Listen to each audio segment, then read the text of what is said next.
มากินตำบักหุ่งลัดแรงน้ำลิงเด้อทุกคนเด้อเมนูที่หิ้วใจลัดแรงเป็นหยังไปบ่ได้นอกจากตำบักหุ่งแต่ว่าก่อนที่เฮาสิไปตำบักหุ่งเผ็ดๆก็คือเอาเป็ดเอาไก่เข้าโคกซะก่อน1ข้าว1น้ำเกลือเป็ดเกลือไก่แล้วจังเฮ็ดอยู่เฮ็ดกินมื้อนี้นะคิดจะกินตำบักหุ่งเผ็ดทุกคนแนวผู้หญิงเฮาจังซี่น่ะเนาะมักเมนูโซเดียมหลายๆแต่ว่าสิกินแต่ตำบักหุ่งอย่างเดียวมันก็บ่ได้เนาะมันสิฮ้อนท้องวับๆเฮาก็ต้องหาเมนูแก้มสำหรับลิงแล้วก็คือเมนูหยังก็ได้แล้วทุกคนเดี๋ยวคิดว่าเมนูหยังที่มันเข้ากับตำบักหุ่งส่วนลิงแล้วเมนูหยังก็ได้บ่ว่าสิเป็นเมนูต้มเมนูทอดหรือว่าเมนูปิ้งแก้มกับตำบักหุ่งได้เบิดส่วนมื้อนี้เมนูที่เอามากินกับตำบักหุ่งมื้อนี้ก็คือทอดปลาสลิดก็สิติดอ่างเลยจักหน่อยปลาสลิดที่ไปหามาตั้งแต่มื้อนั้นพุ่นล่ะทุกคนเอาใส่ซองฟิตไว้บ่ทันได้เฮ็ดหยังเลยว่าอยากเฮ็ดปลาแห้งแดดเดียวก็เฮ็ดบ่เป็นมื้อนี้ก็เลยเอาออกมาทอดกินกับตำบักหุ่งนึกภาพหน้าทอดกรอบๆนะทุกคนมันทรงสีขาวกันค่ะทอดออกมาแล้วก็เหลืองอ้อยๆอยู่เป็นตาแซ่บเด้มักแต่เกลือแป้งนัวอย่างเดียวเป็นตาแซ่บแฮ่ปลาทอดกรอบๆเหลืองๆแล้วเฮาก็สิไปตำบักหุ่งผักไว้แล้วเรียบร้อยแล้วทุกคนใส่บักเผ็ดไปจังจุ่มนึงยุบมือนึงนะประมาณ10กว่าหน่วยทอดอยู่บ่เนาะ10กว่าหน่วยเนาะลิงมักตำบักหุ่งนะใส่บักเผ็ดแห้งทุกคนมักคือกันบ่แล้วแต่อารมณ์เนาะลังเถื่อกับบักเผ็ดแห้งบางเถื่อกับบักเผ็ดดิบ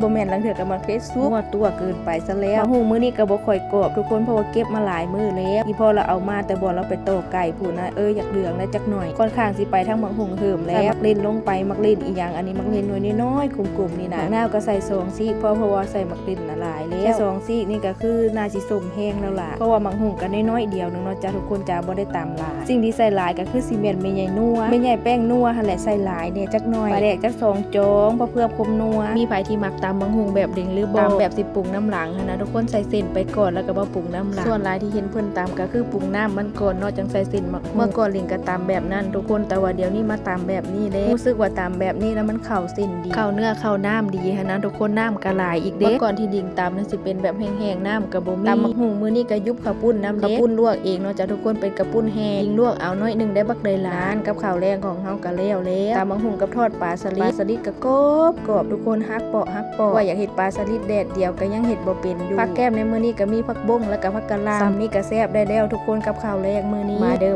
มากินตำบักหุ่งและแรงน้ำเวลาที่ลิงกินนี่นะมันหลาดแล้วตอนลงคลิปนี่ก็น่าสิเดึกอยู่